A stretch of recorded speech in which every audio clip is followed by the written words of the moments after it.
أهلا وسهلا بكم من جديد. أتمنى أن تكونوا بصحة جيدة. إذا غادي نشوف معكم اليوم الدرس ديال ليستيغيفيكاسيون إي ليدغوديس.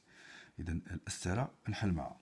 Donc l'estérification, c'est une transformation chimique au cours de laquelle on obtient un ester. Donc un ester, c'est un composé organique qui dégage une odeur plaisante et fruitière. Il entre dans la composition des parfums et des arômes alimentaires. Alors donc السارة هو التفاعل اللي من خلاله يتم الحصول على السير الذي هو عبارة عن مركب عضوي يتميز برائحة طيبة ويدخل في تصنيع بعض المواد ديال التجميل كالعطور مثلا ونكهات غذائية. إذا قبل ما ندخلوا يعني في الدراسة ديال هاد التفاعلات هادو ضروري من نذكروا بعض المركبات العضوية اللي كتدخل في هاد التفاعلات اللي هما الكحولات والأحماض الكربوكسيلية. دونك الكول أسيد كربوكسيليك. دونك الكحولات الأحماض الكربوكسيلية. أنا ونبداو بالكحولات بلي زالكول. إذا أول حاجة اللي تيخصنا نعرفو على الكحولات هو الصيغة العامة ديال الكحولات. Formule générale. Donc la formule générale d'un alcool est de la forme ROH. R هو جذر الكيلي بطبيعة الحال. OH هو المجموعة المميزة للكحولات اللي كتسمى بمجموعة هيدروكسيل. Donc OH c'est la fonction alcool qu'on appelle groupe hydroxyle. Classe des alcools, أصناف ديال الكحولات. Donc on trouve alcool primaire, كحول أولي. Donc في الكحول الأولي كيكون الكربون المرتبط ب OH اللي كيتسمى الكربون الوظيفي كربون فونكسيونيل كيكون مرتبط بجذر واحد الكيلي. إذن RH. إذن الجذر الكيلي على الأقل كيضم على الأقل ذرة ديال الكربون وحدة على الأقل وحدة. ثم كحول ثانوي كيكون الكربون الوظيفي مرتبط بجوج جذور الكيلية. و ذرة ديال الهيدروجين. إذن سي كيكون مرتبط ب R فتحة مثلا. إذن هاد الجذور الكيلية كتضم على الأقل كما قلت لكم ذرة ديال الكربون واحد. ستادير أنا سي اش. الكحول الثالثي كيكون الكربون الوظيفي أي المرتبط ب OH مرتبط بثلاثة ديال الجذور الكيلية بمعنى غيكون سي هنا سي. إذن الكول بريمير هاد الكربون الوظيفي مرتبط بكربون واحد. السكوندير هاد الكربون الوظيفي ولا كربون فونكسيونيل مرتبط بدو زاتوم دو كربون اللي كيكونوا بطبيعة الحال في هاد الجذور الكيلية. و الكحول الثالثي الكربون الوظيفي كيكون مرتبط بثلاثة ديال الجذور الكيلية. طيب إذا غادي نشوفوا الآن التسمية نومونكلاتور. الوغ باش غادي نديرو التسمية إذا اللي تسميات كحول خصنا نتبعو المراحل التالية. إذا المرحلة الأولى يجب اختيار أطول سلسلة كربونية التي تضم الكربون الوظيفي. Donc il faut choisir la chaîne carbonée la plus longue comportant le carbone fonctionnel. ثم بعد ذلك نرقم هذه السلسلة بدءا من أحد طرفيها حيث يأخذ الكربون الوظيفي أصغر رقم. وتأتي التسمية بطبيعة الحال على النحو بشكل عام على النحو التالي. دونك غتكون إكس الكيل الكان إيكغيك أول.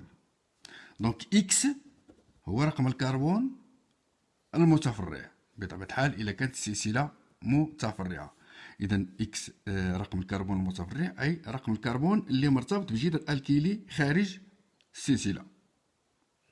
اذا تندير الرقم ديال داك الكربون وكندير مباشره السميه ديال داك الالكيل، ميثيل ولا ايثيل ولا. إيكغيك أول، إيكغيك هو رقم الكربون الوظيفي.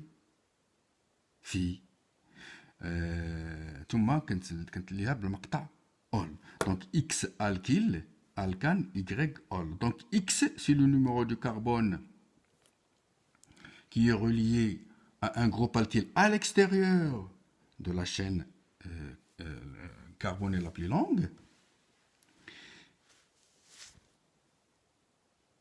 Y, c'est le numéro du carbone fonctionnel. Donc, on va dire donc des exemples. Donc, on va dire par exemple le CH3, CH2, CH2OH. Donc, هنا كما كتلاحظوا الكربون الوظيفي هو هذا اللي مرتبط ب OH. داكوغ. دونك غادي نختار اطول سلسله كربونيه بون اللي هي هذه اللي كنلاحظوها بانها غير متفرعه. دونك دون سو كالا la chaîne carbonée la plus longue n'est pas ramifiée. اذا غادي نرقم دو فاسون بشكل باش الكربون الوظيفي ياخذ اصغر رقم. دونك هذا هو الترقيم المناسب، 1 2 3 اي من اليمين نحو اليسار. او كندير السميه ديالي. اذا هنايا بالنسبه لهاد السلسله هذه الغير المتفرعه، هاد المقطع من التسميه ما تيكونش اكس الكيل ما تيكونش، تيكون ديريكتومون غير الكان ايكغيك ال. اذا هنا تو سويت غادي نقول 1 2 3. اذا الكان، اذا باش غادي نقول الكان خصني نشوف عدد ذرات ديال الكربون، عدد ذرات الكربون في السلسله الطويله. دونك غادي نقول بروبان 1 2 3 بروبان 1 اول. غادي نشوفوا هذا المثال هذا الاخر. اذا هنا تنختار اطول سلسله كربونيه. اذا 1 2 3 4 5. بون كاين اللي مثلا غيقول لك هذه 1 2 3 4، ولكن راه كتضم غير 4 ديال الذرات ديال الكربون. اذا اطول سلسله كربونيه التي تضم الكربون الوظيفي هي هذه. الترقيم بشكل باش ياخذ الكربون الوظيفي اصغر رقم هو هذا، يعني غادي نبدا مناش من اليمين. دونك 1 2 3 4 5 والتسميه ديالي دونك غادي تكون. اذا هنا لاحظوا باني هذا الكربون المتفرع اي المرتبط بجذور الكليه خارج السلسله الرئيسيه، الرقم ديالو هو 3. اذا مرتبط هاد 3 مرتبط بالميثيل دونك هنا بالنسبه للتسميه شنو غادي نقول؟ غادي نقولوا دي 3.3 ثنائي ميثيل، بمعنى مرتبط بجوج ديال الميثيل. اذا باش غادي نقول راه مرتبط بالميثيل والميثين كنقول ثنائي ميثيل. اذا 3 ثنائي ميثيل الكان. دونك باش غادي نقول الكان تيخصني نحسب عدد الذرات ديال اللي كاين في السلسله الطويله 1 2 3 4 5. دونك غادي نقول هنا بنتان، وغادي ندير الرقم مباشره، الرقم ديال الكربون الوظيفي اللي هو جوج اول. دونك 3. Donc le carbone 3 il est lié à deux groupes alkyles qui est méthyle et méthyle. Donc pour dire 3, ce 3 il est relié à un méthyle puis méthyle. Donc on doit dire 3 diméthyle, hein? Pentane, c'est-à-dire غادي نحسب les atomes ديال la chaîne la plus longue. Donc 5 pentane 2 c'est le numéro de carbone fonctionnel. All. Très bien.